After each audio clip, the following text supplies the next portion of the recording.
First, I want to thank the Nettleton Middle School's World Beat Drummers for opening our program today. Give them a round of applause. They came all the way from Duluth. They came all the way from Duluth to be a part of our program. Next, we would like to invite Dean Barbara Edward Farley to the podium. It's a thrill to have you here today to celebrate your commitment to being peacemakers in this world. There are over 15 schools here with students, teachers, and parents. Wow, I mean, it's to look out at the sea of t-shirts and lots of young faces. We are just energized by your presence. The honored guest at this year's forum is Muhammad Yunus. He and the Grameen Bank are being recognized for their efforts to create economic and social development in Bangladesh and other countries.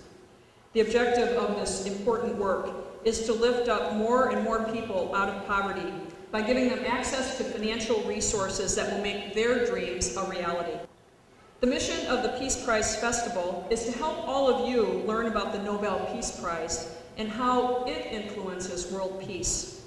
To also learn about how each person can contribute to the global peace, and to help all of us to remember that peace begins at home, in our families and in our schools and in our communities.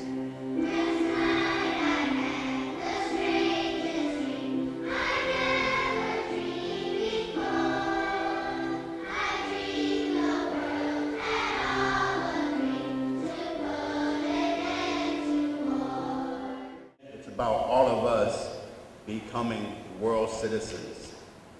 We can be citizens of Minnesota, but we are definitely global citizens.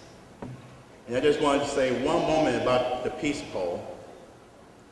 If you have a poll, or you're thinking about getting a poll, know that the poll itself represents our spirit.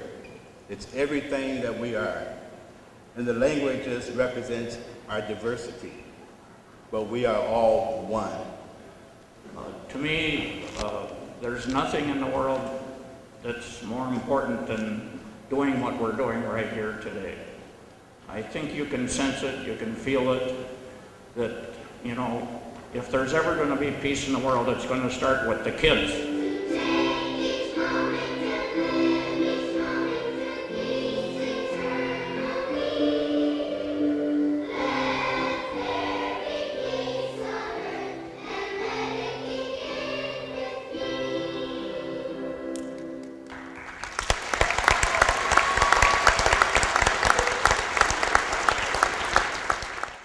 Muhammad Yunus, whom we are honoring today and this weekend, who I have met, was an economics teacher in Chittagong University in Bangladesh, one of the poorest countries in the world.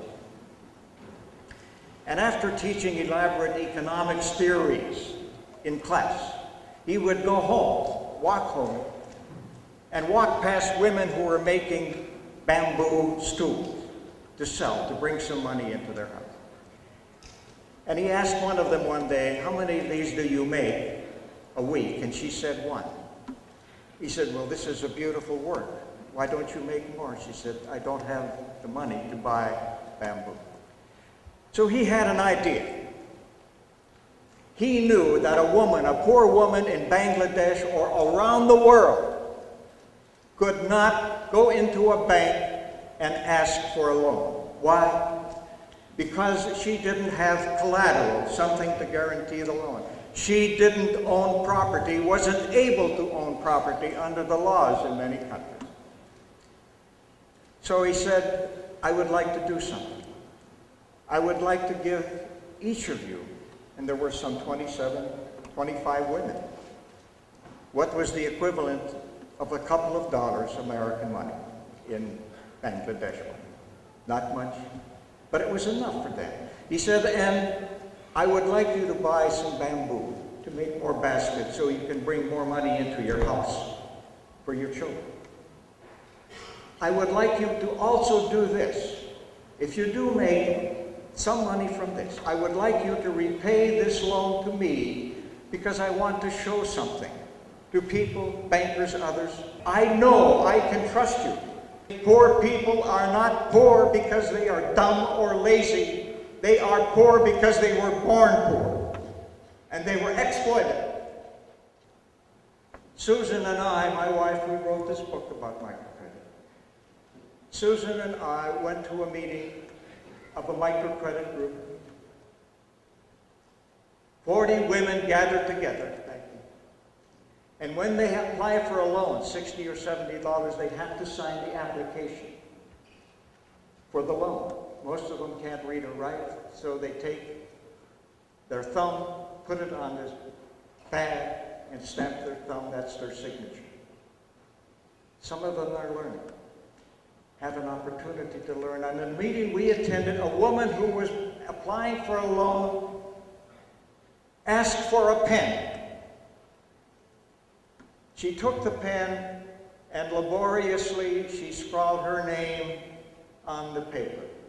And then she stood up. She looked at her name that she had written, and she put her hands to her face and she cried. Because in her eyes, the fact that she could write her name for the first time made her like every other woman in the world. She could write. And all of the women at the table gathered around her, hugged her, and cried with her. Love. This is what it brought into the life of one woman. Dignity, self-esteem, beside access to money. That is why Muhammad Yunus is being honored. And because this is now beginning to evolve, more people are coming out of poverty. That is the beginning of the idea of peace. Next, we would like to introduce Valley Crossing Community School from Woodbury. They'll be performing an original song to honor Muhammad Yunus called Why Not?